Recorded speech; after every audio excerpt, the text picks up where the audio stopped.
गोई मध्यस्थों ने अयोध्या केस के हल होने की उम्मीद जताई।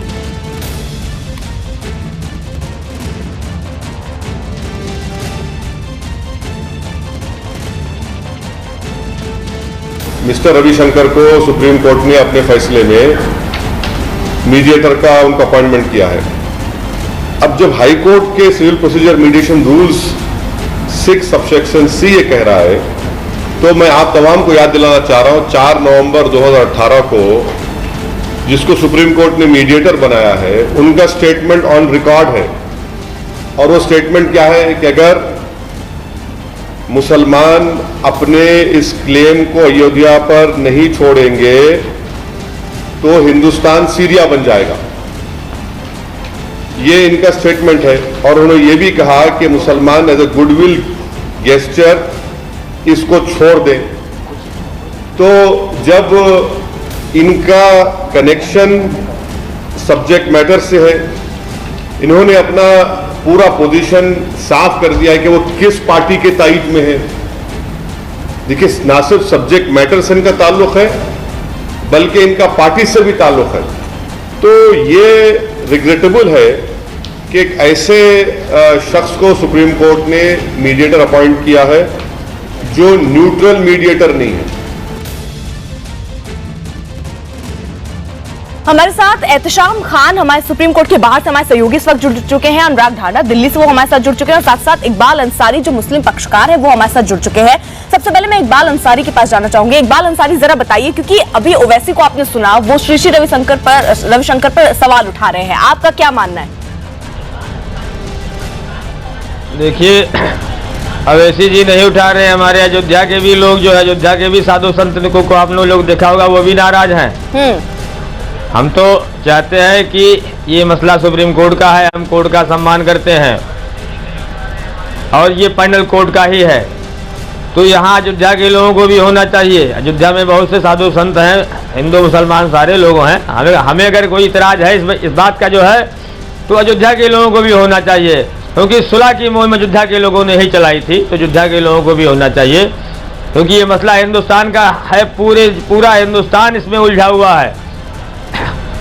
Lower court, high court, supreme court तक पहुंच गया। कोर्ट सबूतों के आधार पर चलता है, ये पैनल कोर्ट का है। अगर कोर्ट इसको जो है चाह रहा है सुलझाने के लिए तो सुलझावे, हमें कोई इतराज नहीं है।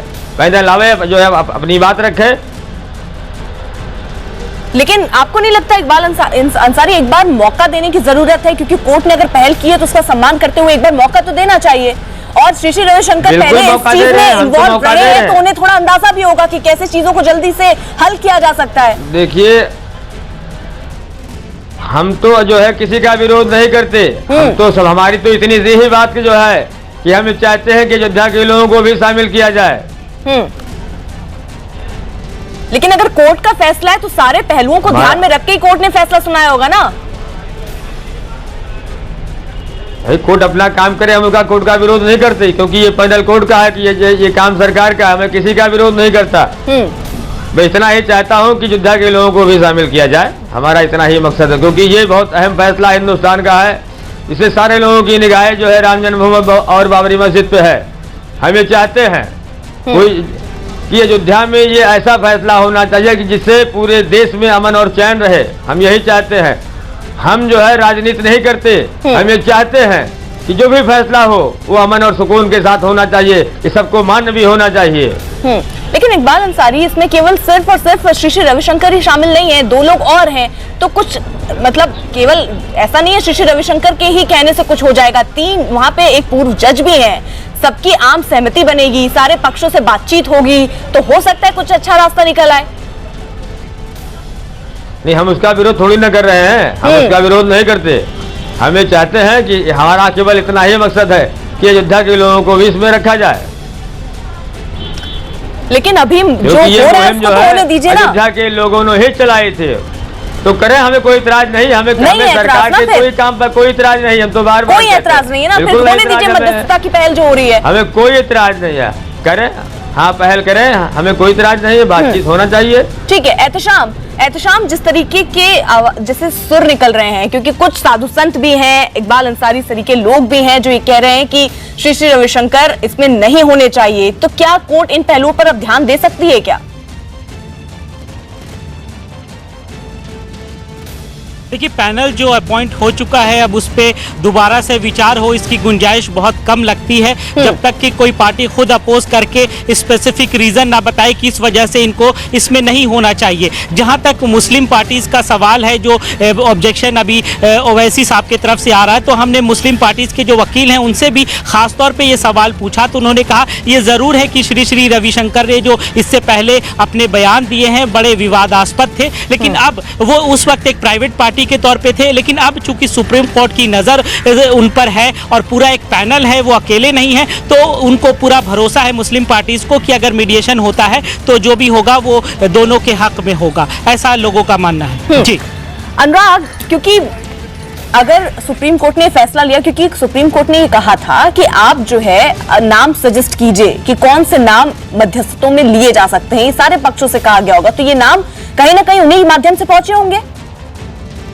देखिए सारी जो पार्टीज इन्वॉल्व हैं इसमें उन्होंने, कुछ लोगों ने अपने नाम दिए थे, कुछ ने नाम देने से मना कर दिया था, कहा था कि सुप्रीम कोर्ट खुद डिसीजन ले, लेकिन अब ये सब बातें मुझे लगता है कि बेमानी हो गई हैं, उससे आगे मामला बढ़ गया और सुप्रीम कोर्ट ने एक बार अगर ये तय कर दिया कि पैनल में ये 3 सदस्य हैं, अगर वो किसी और को लेना चाहें तो ले सकते हैं, तो अब बात उससे आगे बढ़ करके यहाँ आ जाती है कि इस डिसीजन के मायने क्या होंगे, इसके रिपरकशंस क्या होंगे, और इसके रिपरकशंस साफ तौर पर राजनीतिक होंगे। वो ये कि अब लोकसभा चुनाव में ये मामला मुद्दा कम से कम नहीं बन पाएगा, और उसकी वजह ये कि 9 सप्ताह अगर आप आज से काउंट कर लें, जिसमें 1 सप्ताह अभी के लिए और 8 सप्ताह कम से कम, जिसको कि अब ये कहा जा रहा है कि 8 सप्ताह कोई बाइंडिंग नहीं है, ऑर्डर में लिखा हुआ नहीं आया कि 8 सप्ताह में रिपोर्ट देनी है, तो अगर उसके ऊपर समय जाता है तो फिर लोकसभा चुनाव पूरे हो चुके होंगे तब तक, और इस बीच में कोई भी पार्टी इस केस से संबंधित कोई भी पक्षकार मीडिया से बात नहीं कर पाएगा कि अंदर क्या बात चल रही है, मीडिएशन में क्या कुछ चल रहा है। तो अगर वो मीडिया से बात नहीं कर पाएंगे तो किसी भी तरीके का कोई भी कंट्रोवर्सी या कोई भी बयानबाजी इस पर लोकसभा चुनाव के दौरान नहीं हो पाएगा और ये राजनीतिक मुद्दा नहीं बनेगा। और दूसरी जो बड़ी महत्वपूर्ण बात है वो ये कि पहले मामला अगर सुनवाई के जरिए हल होता तो उसमें काफी समय लग सकता था, उसमें 8-9 महीने कम से कम समय लगता अगर लगातार डेली सुनवाई होती। अब ये 2 महीने 2.5 महीने की बात है, उसके बाद जो भी फैसला निकल करके आता है या तो सुप्रीम कोर्ट का उस पर ठप्पा लग जाएगा, मंजूर हो जाएगा सुप्रीम कोर्ट को, या फिर कोर्ट में वापस केस आ जाएगा। यानी 50% प्रोबेबिलिटी ये बन जाती है कि अगर ये मंजूर हो जाए सुप्रीम कोर्ट को, ये फैसला जो भी मीडिएशन के जरिए होगा, तो फिर वो फाइनल फैसला होगा सुप्रीम कोर्ट का और बाइंडिंग होगा सभी पार्टीज के ऊपर। तो निश्चित तौर पर ये एक पॉजिटिव एंगल है कि स्पीड अप हो गया है केस, और दूसरा कम से कम लोकसभा चुनाव के दौरान इस पर पॉलिटिक्स नहीं होगी। बिल्कुल इकबाल अंसारी, क्योंकि अब ये तो तय है, ये 3 नाम भले आप ऑब्जेक्शन कर लीजिए, लेकिन अब इससे आगे बढ़ना है, क्योंकि सुप्रीम कोर्ट ने तय कर दिए ये 3 नाम, और यही 3 नाम पक्षों से मिलेंगे, हर पक्ष से, तीनों पक्षों से, और अपनी बात मध्यस्थता जो उनको दायित्व सौंपा गया है वो करेंगे। अगर यहाँ जो भी निर्णय होता है वो स्वीकार होगा आपको? देखिए ऐसा है कि पैनल अपना काम करे, हम उसका विरोध नहीं करते, हम उसका सम्मान करते हैं, लेकिन अयोध्या वालों की ये राय थी, हमारी भी ये राय थी कि लोगों ने कहा कि इस तरीके से जो होना चाहिए, अयोध्या के भी आदमी रखा जाए। ठीक है, उससे आगे बढ़िए ना, ठीक है, तो सरकार पैनल बन चुका है, अब इसका प्रोसेस जो है वो आगे बढ़ चुका है, अब रिजल्ट जो है 9 हफ्तों का इंतजार है, उसके बाद एक तरीके से वो मध्यस्थता करके क्या कुछ रिपोर्ट में लिखा, वो रिपोर्ट सुप्रीम कोर्ट को सौंपेंगे, उसके बाद अगर कोई फैसला आता है तो क्या आप मानेंगे? देखिए हम लोग तो बार बार कहते हैं कि ये काम सुप्रीम कोर्ट का है, अगर कोर्ट अपना काम करा रहा है, अपना काम कर रहा है तो हम उसको मानेंगे, हम कभी विरोध नहीं करते। हम सरकार के हर काम को, हर जो है जितना भी काम सरकार करती है, कोर्ट करता है, उसका हम सम्मान ही करते हैं। हम ये चाहते हैं कि इसमें राजनीति नहीं होनी चाहिए और फैसला भी होना चाहिए, तो जो है फैसला ऐसा होना चाहिए कि हिंदुस्तान में जो है कोई बिल्कुल अमन और सुकून के साथ में होना चाहिए, चैन होना चाहिए, किसी को एक दूसरे को नुकसान नहीं होना चाहिए, बस इतना ही हम चाहते हैं। ठीक है, चलिए बहुत बहुत शुक्रिया आपका, आप हमारे साथ जुड़े। एहतशाम हमारे साथ बने हुए हैं। एहतशाम जरा बताइए, क्योंकि अब यही सवाल सबसे ज्यादा अहम है कि इससे होगा क्या, क्योंकि हमने कई बार देखा जो है, अब तो सुप्रीम कोर्ट ने एक तरीके से कहें ये फैसला दिया है कि मध्यस्थता कीजिए, इससे क्या उम्मीद लगाई जानी चाहिए?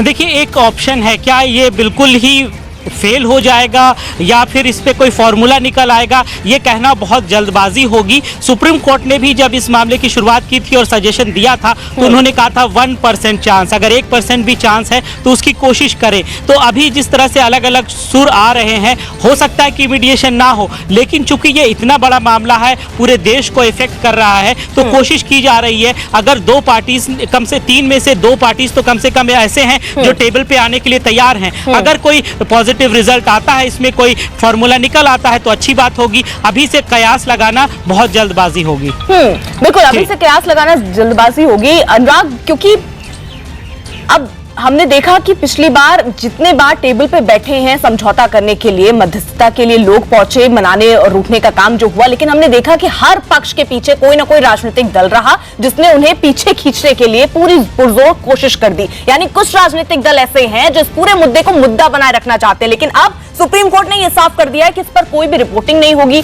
तो क्या ये माने इस पर कोई राजनीति भी नहीं होगी और स्वतंत्र तौर पर इस पर मध्यस्थता के माध्यम से लोगों को मनाने का काम किया जा सकता है, एक मत बनाने का काम किया जा सकता है? देखिए, बिल्कुल पहले और अब में